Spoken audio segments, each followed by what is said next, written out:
જોઈ જાઓ કે રોડ કેવાય અને બહેનોની હાલત કેવી છે તમે જુઓ પહેલાં કેટલી વાર બહેનો પડી ગઈ કપડાં લઈને ધોવા જાય પાણીના બેડા લઈને જાય તમે એકવાર આવો અમારી અરજ છે કે તમે સાંભળો અમારી બરાબર અને એક તલાય આપણે મોતીસર તલાવ રહ્યું એકવાર આટો મારો સાહેબ તો ખબર પડે કે શું હાલત છે બહેનોની એ અહીંયા કેટલો કચરો ભરાનો બહેરા ધોવા કેવી રીતે કપડાં ધોવે 4 દિવસે પાણી એક તો આવે બરાબર તલાય જવું પડે તો અહીંયા ડેંડા નીકળે સાપ નીકળે તમે જુઓ એકવાર નજર કરો ખાલી એકવાર અમારી બહેનોની અરજ સાંભળો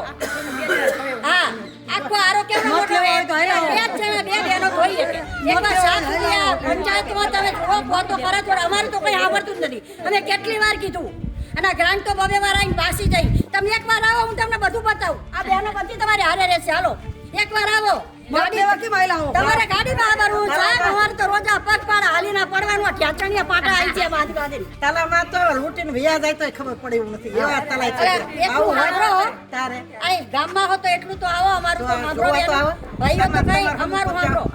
વિકાસના નામે ઝીરો હોય અને ગ્રામ પંચાયતની અંદર ખાલી ખોટા ટેક્સ ઉઘરાવવામાં આવે છે અને પ્રજાઓ ટેક્સ ભરીને ઢાંકી ગઈ છે એટલે છેલ્લે અમારે આ એક પગલું ભરવાનું આવ્યું છે એટલે અમે અત્યારે તમામ રાજકીય પક્ષોને કહેવા માગીએ છીએ કે 2 હાથને ત્રીજું માથું મહેરબાની કરીને અમારા વિસ્તારમાં કોઈ મત માગવા માટે ન આવતા અને મત માગવા માટે આવશો તો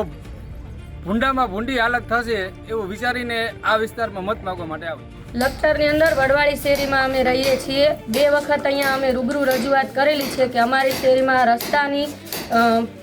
સુવિધા સારી કરી આપો પણ હજુ સુધી અમને રોડની વ્યવસ્થા સારી કરી આપવામાં આવેલ નથી અમને જાણવામાં આવેલ છે કે અહીંયા 2 કરોડની ગ્રાન્ટ ફાળવવામાં આવેલ છે છતાં પણ અમારી શેરીમાં હજુ રોડ રસ્તાની પ્રાથમિક સુવિધા જે એ લોકોએ વ્યવસ્થા કરી આપવી જોઈએ તે કરી આપેલ નથી તો અમે તમામ વડવાળી શેરીના રહીશો